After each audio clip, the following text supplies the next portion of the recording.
Hello everyone, hope you're having the most awesome day today. Welcome to the Film Insight channel. For today's video, we're going to discuss some of the winners of Hell's Kitchen and where they are now. So, without further ado, let's get right into the content, guys. Christina McAmmer. Appearing in the 4th season of the show, Christina McAmmer came into the competition with the least amount of experience. As a result, many of her teammates would push her around, but even so, she would stay level-headed. It's amazing that she was able to keep her cool and focused considering the red team was constantly bickering early on. Even if in the beginning her cooking was inconsistent, what pushed her to the top was her intelligence and clear passion.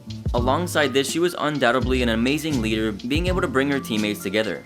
Getting along with most of the people on her team, she formed close bonds with Bobby, Laras, Petroza, and even a deeper one with Corey, despite the conflict between them early on. This underdog went on to become the 4th official winner of Hell's Kitchen and was awarded an executive position at the London West Hollywood in LA with a $250,000 salary. Being acknowledged by the famous chef Ramsay, he said that Christina had the least amount of experience coming into Hell's Kitchen, but I saw something quite special in her. She had the best potential across any other chef in Hell's Kitchen. Interestingly enough, rather than working the full year as an executive chef at London West Hollywood, she decided to resign from her position 10 months in to go back to culinary school. Living currently in Napa Valley, she works as the manager at the Caldwell Vineyard, which is a pretty unexpected path for her to take. Either way, she seems to be living happily with her husband and new son, which is a really great thing to hear. Nona Sivley. Starting off as one of the quieter contestants in the 8th season of the show, Nona Sivley was quite an inconsistent performer. However, as the season progressed, much like Christina, she radically improved and became a strong link to her team. Having the best palette of the season, she was able to fight all the way to the finals, and boy was it rewarding to watch. On the other hand, she did have quite a bit of an unforgiving attitude, which often resulted in arguments and yelling matches. This formed some feuds between Sabrina and Trev since they had inconsistent services and poor attitudes, and created a dislike towards Russell due to his violent and bully-like nature. Sivley did however form a friendship with Jillian, Melissa, and a very close one with Gail, so at the very least she had a couple of allies. Eventually battling her way to the top, she became the 8th winner of Hell's Kitchen and was given the position of head chef at LA Market with the usual $250,000 salary. She even got the chance to become the spokesperson for Rosemount Estate Wines, which is an amazing feat.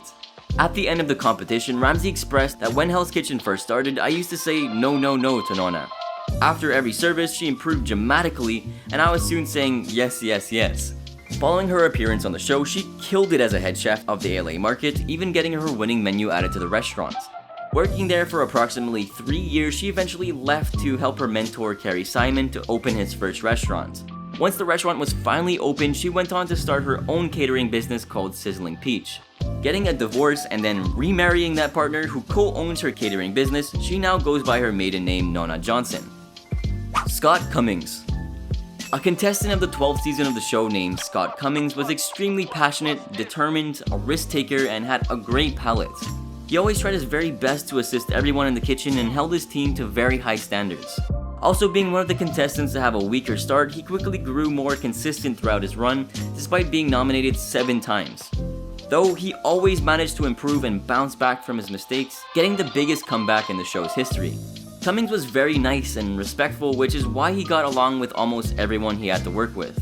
Developing many friendships throughout the competition, he got close with Ralph, Richard, Rochelle, Gabriel, Jason, and an even closer one with Chris.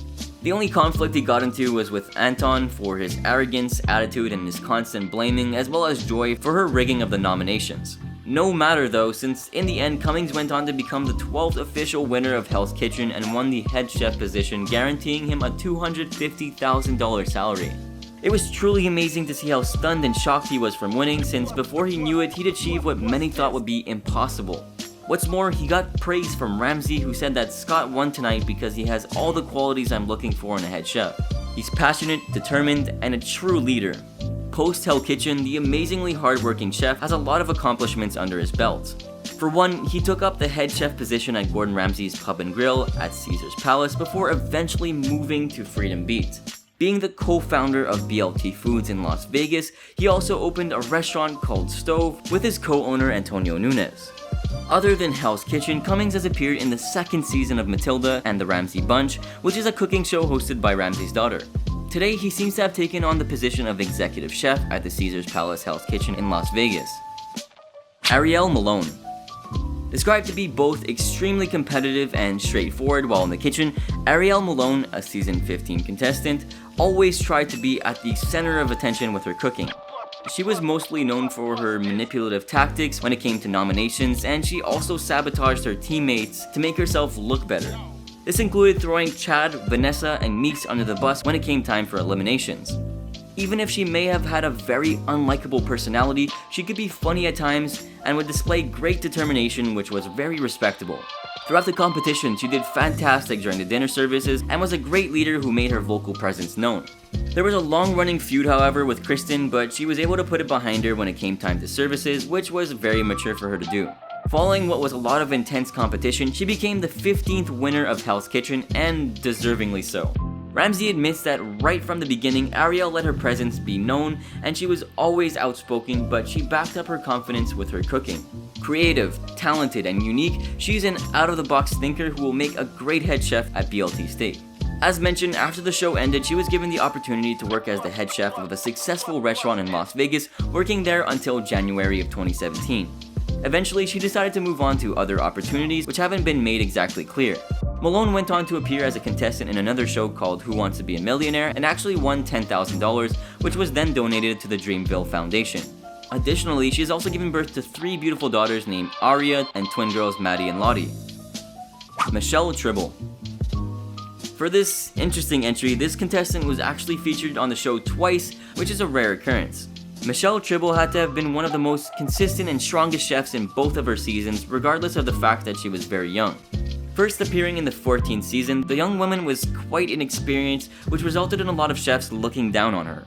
Especially one contestant named T, who she had a running feud with, as well as some occasional issues with someone named Megan. That aside, she proved herself to be a very competent and strong chef, though she would sometimes annoy her teammates by trying to micromanage or talk for no apparent reason. During her second appearance in the 17th season, she became an even stronger and more consistent chef than before.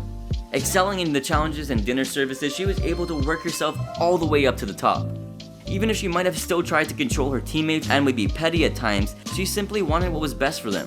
While she did have questionable moments like trying to possibly sabotage Manda, Elise, and Barbie, which caused a lot of drama, she did get close with most of her team. Crowned as the winner of the 17th season, Tribble was given the position of head chef at the Hell's Kitchen at Caesar's Palace. Ramsay felt that having the youngest of all-stars step up and win this competition is a testament to Michelle's talent. At a very young age, she has already proven that she's driven, creative, and commanding. Following her first appearance on the show, she worked at the 560 by Wolfgang Puck, but eventually returned to Hell's Kitchen for the All-Star season 2 years later. Winning the second time round, she worked at the Caesar's Palace as an executive chef of Ramsay's restaurant in Las Vegas with an amazing $250,000 salary. However, she stepped down from her position in August of 2020, citing that she was fed up with the abuses she was getting from customers and was concerned for her own health. Moving back home as a result, she now works as a dietitian and is rumored to be coming back in the 19th season for a cameo.